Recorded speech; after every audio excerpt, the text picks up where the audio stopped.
Abeokuta visit campaign to Iwekoro local government. The people of Opada in Iwekoro local government have been assured of more projects and developmental programs if they vote all candidates of the All Progressives Congress in the coming elections and Ogun State Governor Prince Abeokuta for second time in office. Governor Abeokuta led the campaign train and was received by a crowd of supporters as he presented candidates of the party in the coming elections to the people with a promise to work more for them. Matthew Shomi has the details.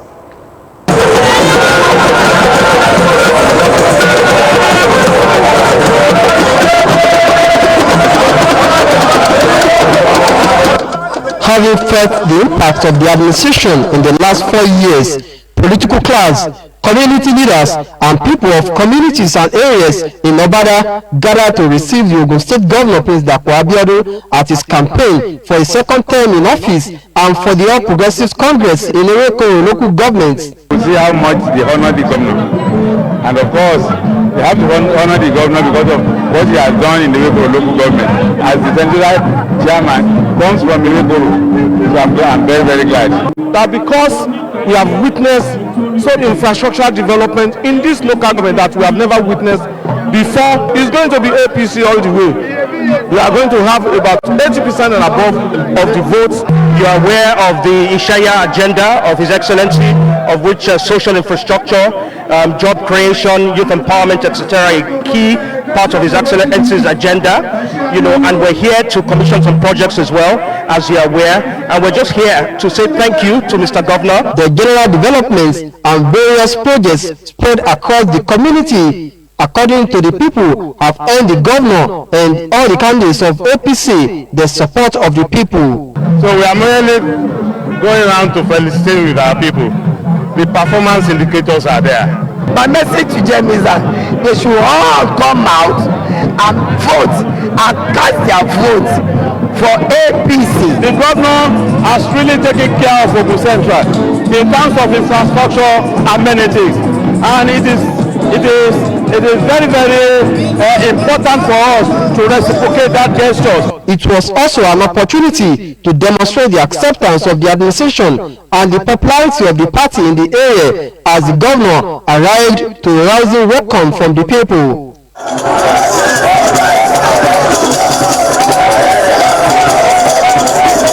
The governor expressed how happy he felt to be back among the people to present the scorecard of his government and asked for their support to all candidates of APC in the coming elections.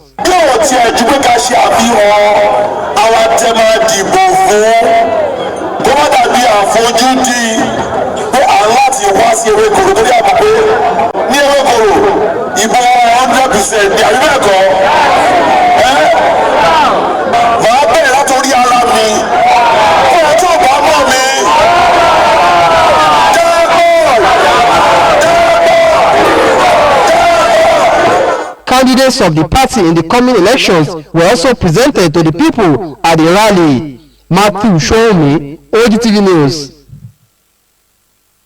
And still on Governor Abeokuta's campaign in Iwekoro, Ogun State Governor Prince Abeokuta has approved the reconstruction of the old Kpakpalanto-Ilaro Road linking various notable villages in Iwekoro local government to ease traffic at Kpakpalanto Junction along Abeokuta Lagos Express Road. He gave the approval at his re-election campaign at Kpakpalanto in Iwekoro local government. The road, when completed, will serve as alternate link road to Kpakpa, Abule, Odo, Wasimi, Alafia, Ajegunle, Abalabi, and to Ilaro, the headquarters of Yewa South local government. Benga Adekoya's report is presented in this package. For them, it was a renewed hope. We have benefited a lot from the government, and we cannot continue to mention it anyway. We have. But during the time of Abeokuta, I think Abeokuta has been doing a lot for us, but we are still expecting him to do more. DA has done his bit in his 10 years in office. So we are waiting for him to come for his second tenure.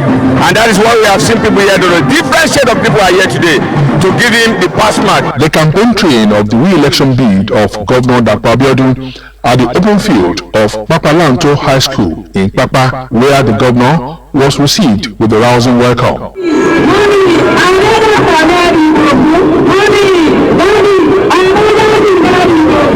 The governor, in company of all the APC candidates in Ogun Central Senatorial District, appreciated the people of Owekoro local government for their support in the last 3.5 years, promising them more dividends of democracy.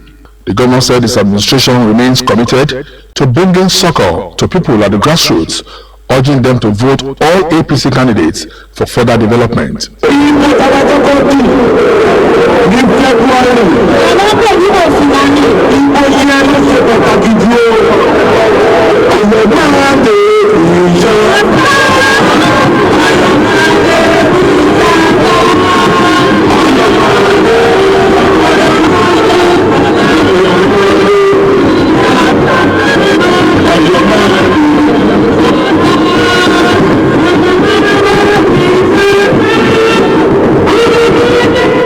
The people of Papalanto promised their support to the Prince Abeokuta-led administration, saying his infrastructural drive truly calls for a second term in office. Our people are in support of Prince Abeokuta for second term, and that is why they have come out en masse to show their support. Prince Abeokuta is a very good governor. He has been performed very well in this state. The campaign had in attendance royal fathers, community leaders, transport unions, students' unions, among others. Still on election campaign, the presidential candidate of the All Progressives Congress APC, Asiwaju Bola Ahmed Tinubu, has promised to work hard to sustain and build on the achievement of President Muhammadu Buhari's led administration if elected. Tinubu, who made this promise at the campaign in Yobe State, said Muhammadu Buhari has made the northeast habitable by dispersing the Boko Haram terrorists.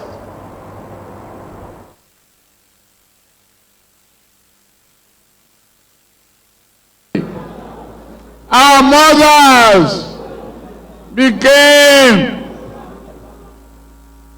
homeless. They became displaced people. They became widows and widowers. We call on you. We voted for you.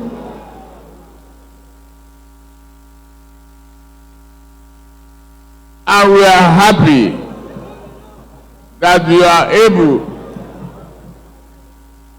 to retrieve our territory, reclaim our homes, even though demolished, broken, or they were not destroyed. You brought hope back to the country. We just come here to say thank you. Muhammadu Buhari, God bless you. The APC presidential flag bearer promised hope, sincerity, transparency and jobs for the youth and affordable housing for the people if elected as next president of Nigeria.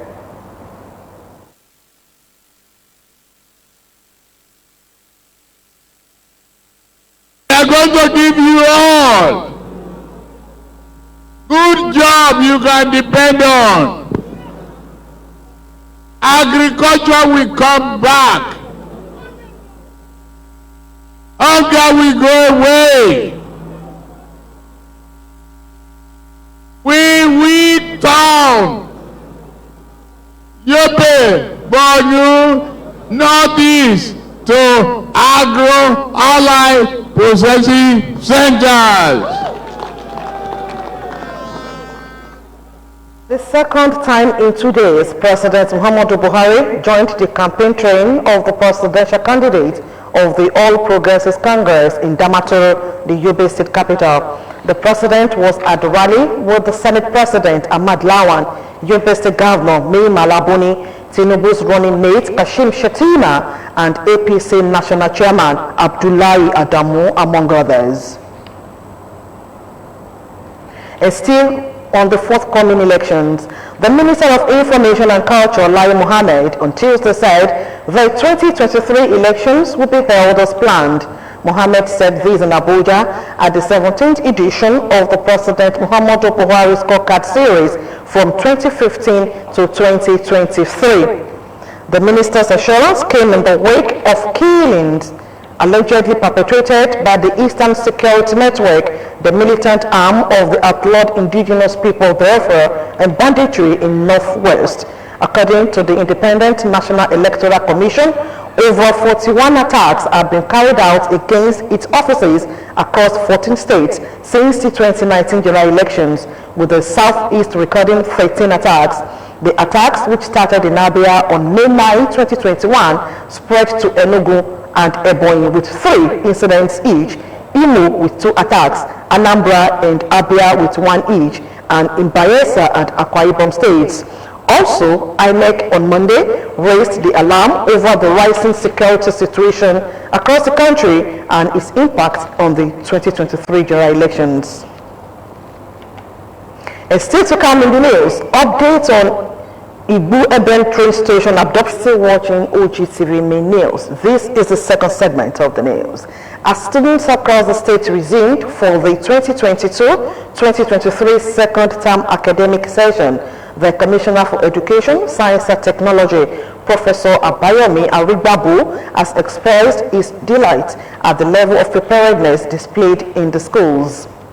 Professor Arigbabu made this known during the resumption monitoring exercise to schools in Abeokuta and Iwekuru axis of the state, where he commended the school administrators and teachers for keying into the agenda of government to ensure that education standard was restored and for the state to take its place of pride in the country. The commissioner revealed that the school's premises had been swept and cleaned, with teachers fully prepared for the new term, while some of the schools were already having the welcome test.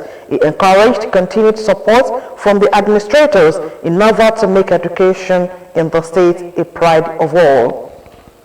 Impressed about the preparations and what I've seen going around the schools. I'm impressed because students in each of the schools we visited, students could be seen either cleaning or having their welcome test. Teachers are going around monitoring. Some of them have started teaching. You see that all the schools we went, the environment, you see that the environment is very clean and tidy. Principals were also on hand, moving around to at least monitor how things going on in the schools. So that shows that the meeting we held with principals prior to the resumption actually took to what we told them.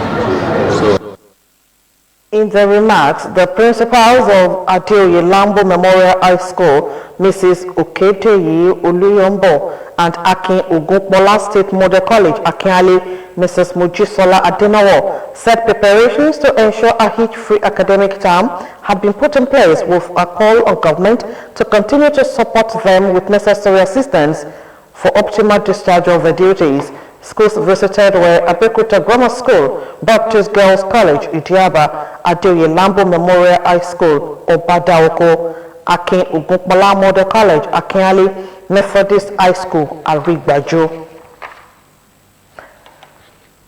About 200 women from Ijebu North local government have benefited from an empowerment program of Guinness Nigeria. At the ceremony, wife of Ogun State Governor, Mrs. Bamitele Abiodun, said financial literacy must be at the heart of financial empowerment programs in order to bring to actualization the full value of building sustainable businesses. Margaret Okunlola was at Ijebu venue of the event. A report.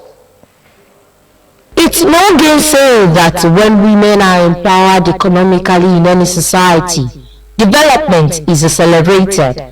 This prompted the Empowerment Program Plan W initiative, put together by Growing Businesses Foundation and sponsored by Guinness Nigeria, where about 200 women in Ijebu North Local Government, Ogun State, were empowered with key business operation needs. Being an entrepreneur and a forerunner in promoting entrepreneurship in the state, wife of Ogun State Governor Mrs. Bamidele Abeokuta, who was represented by wife of Permanent Secretary, Bureau of Public Service Reforms, Dr. Olufunke Oyeneye, said empowerment programs will go a long way in equipping women to build businesses that will contribute significantly to the development of the state. We are taking deliberate steps to systematically address these issues. Thankfully, with the support of our amiable governor, His Excellency Prince Abeokuta, who has also keyed into the immense potential of this sector by providing a viable environment for this business to thrive, we can say that we are making significant headway. With the inclusion of women living with disabilities, dignitaries present lauded the initiative, saying it is a seed-like capital to starting small-scale product distribution businesses. Businesses that women that we identify as beneficiaries can establish and use as a platform for empowering themselves. Once women have been empowered, we all believe we are empowering the nation. For deeming it fit to count and include women with disability, this is highly commendable. Beneficiaries were also taught capacity building training that covers general business skills, business modeling, and simple business arithmetics. Margaret Okunola, OGTV News. Unless there is a concerted effort to bridge the socio-economic gap between the North and the South, kidnapping in Nigeria may have come to stay. This was the position of top-notchers of the Northern Fulani extraction while speaking in an interview in Abeokuta on the state of insecurity in parts of the country, particularly the recent attack on Tom Ikimi train station in Ibu-Iben, Edo State. Fora Adesonwo reports. Organized crime is now common across Nigeria, and the nation's security architecture seems to be overwhelmed. Everything boils down to the loss of value in the society. And if you look at it very well, it also tangles with the economy, the state of the economy. And that when the economy is really, really bad, people do all sorts of things to survive. Yes, somebody will come out and tell me that it's happening everywhere. This country, that country, this. Why is it happening in our own country in an election year? Tom Ikimi train station, Egwebe, Edo State, was recently another theater of absurdity as some train passengers were abducted by some attackers allegedly reported to be S-men. That one, then just say it.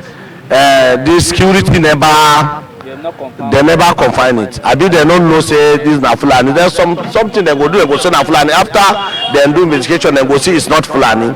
You know, say anything they want to do now, na cloth of Fulani then they use. No be only Fulani, all this kidnapping, no be only Fulani. Ondo State, how many something happen? Now as they do this thing na Fulani, Igbo bad people than there, Yoruba people bad people than there, Hausa people bad than there, Fulani na so it be, but no be say all of them. This has been going on for a long time now, and yet we did not see one single solution to it.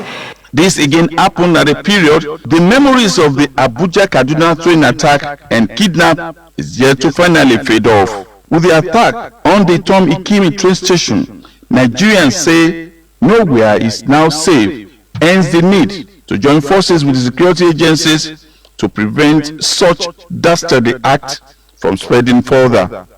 It can be anywhere. It can be in Yoruba land here. It has happened before at Yewa side, whereby they said they went to the market, gather people, and then people in that community, no one were able to do any business there. So it can be anywhere. Solution to frequent incidents of kidnap may not be in sight, but this has created a lot of mistrust among the components of the Nigerian nation. Well, I believe one thing is the economic situation of the country. I believe it's something that should be looked into. If there can be good economic policy that can help eradicate poverty in the country, I believe we'll move forward as individuals. And one other thing is the educational system of the country. We are having more poverty-related issues in the north, especially because of one, education. The education there, I would say though they are trying, but I believe if they can look into education sector in the country as a whole, it will help reduce the poverty rate and crime rate too. Although open grazing is outlawed in Ogun State, the implementation of the law has often led to pockets of clashes among farmers and herdsmen. Government go comot the place where cow go dey. You know say now anywhere farm dey. We are government comot for the Fulani say see their this thing where them go stay there, make them do water for them, everything there. No, you know they now. Carry arms that cannot be found even in the Nigerian security agencies.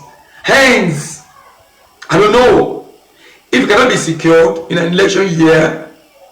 I don't know when will be secured.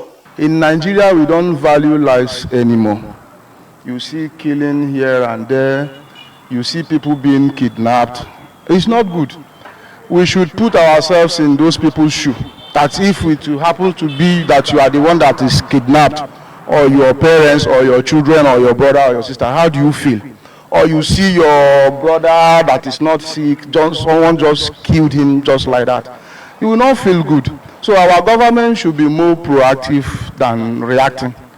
Some residents of the state have, however, appealed to all and sundry to be tolerant, vigilant, and be civil at all times. Security of lives and property is definitely a collective one, and it pays more if no one sits on the fence. Adefowora Adesanwo, OGTV News. In the meantime, the Edo State Police Commander said one more victim from the Igweben train station abduction has been rescued. The police made this known on Tuesday, hours after it said 6 of the abductees were rescued about 48 hours after the attack on Saturday.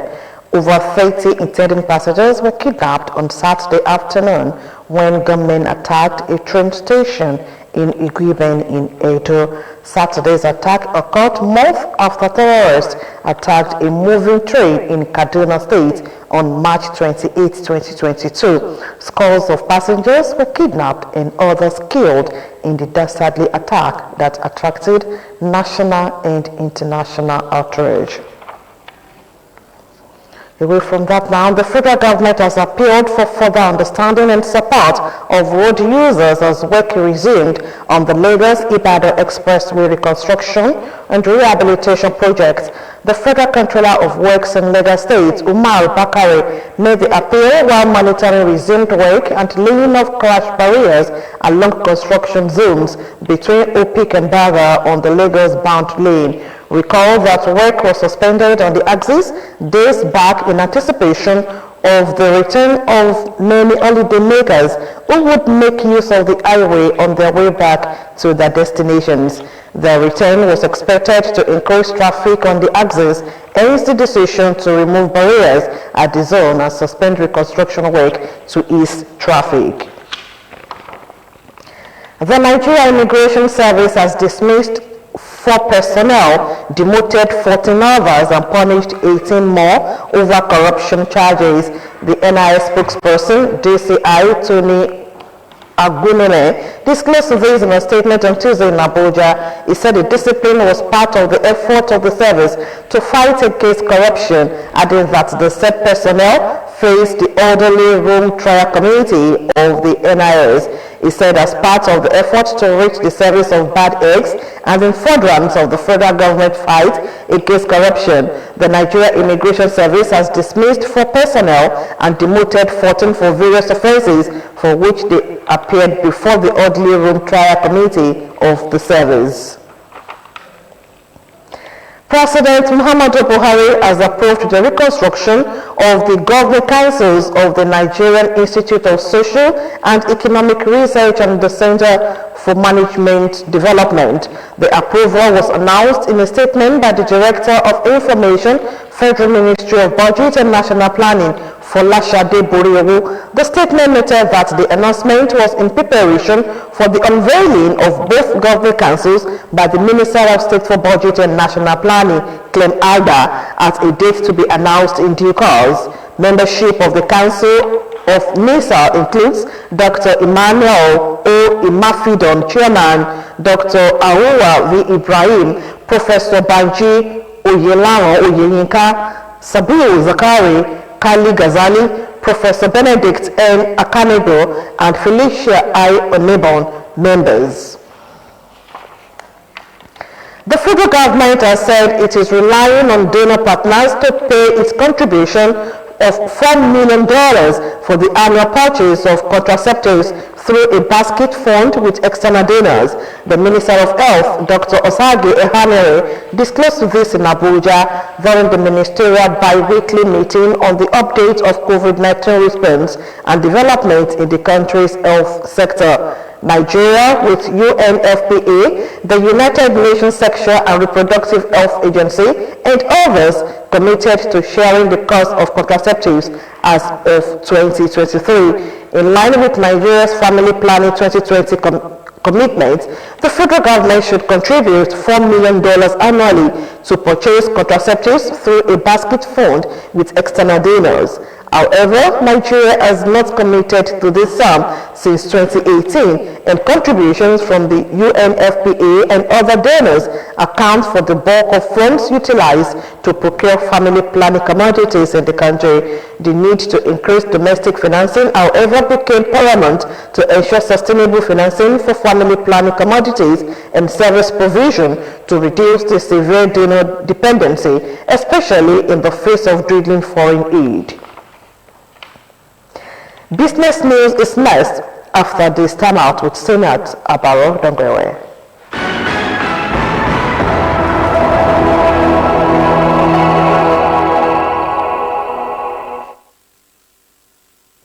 You're welcome to the business segment of the news. The federal government has said that the Port Harcourt refinery, which was initially scheduled to commence operations in December 2022, will now commence operations before the end of the first quarter of 2023.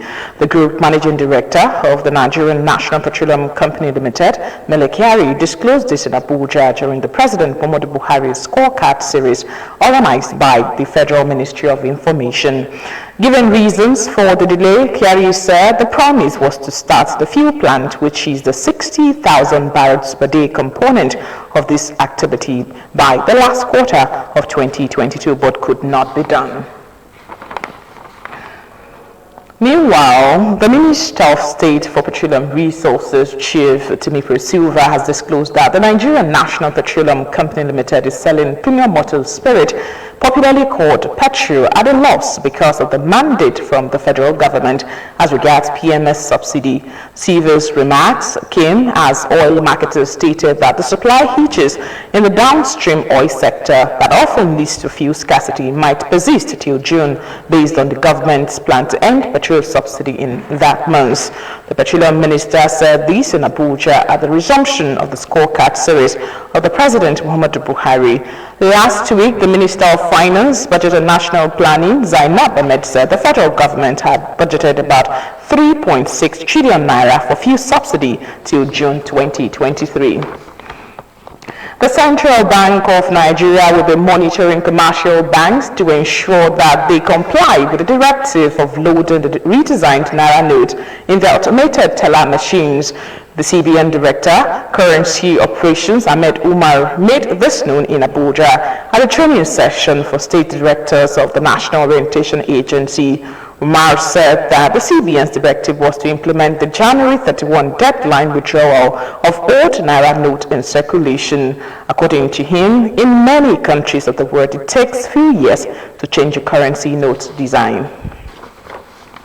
A report by the Enhancing Financial Innovation and Access (EFINA) has established that the current cost of data in Nigeria is still very expensive for many Nigerians in the middle and lower income classes.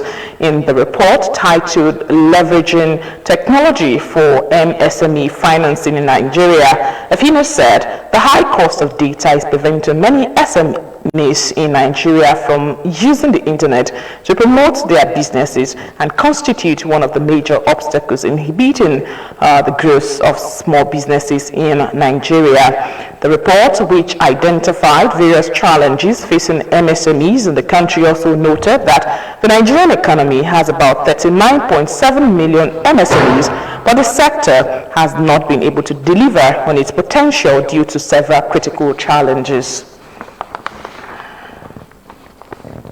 And finally, tonight on Business News, content creators in Nigeria and across the globe will start earning more from YouTube as a platform announces the commencement of a new revenue sharing model on shorts starting from February 1 this year. Explaining the new model, YouTube said it would allocate revenue to monetizing shorts creators based on their share of total shorts views in the creator pool.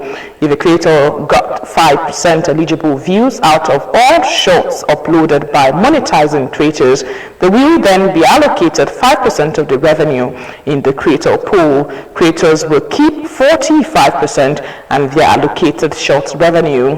YouTube said the new model, which allows creators to earn money from ads that are viewed between videos and shorts feed, replaces the YouTube Short Fund. And that's the end of the business news tonight. Many thanks for watching. Back to Bukola for the segment of the news.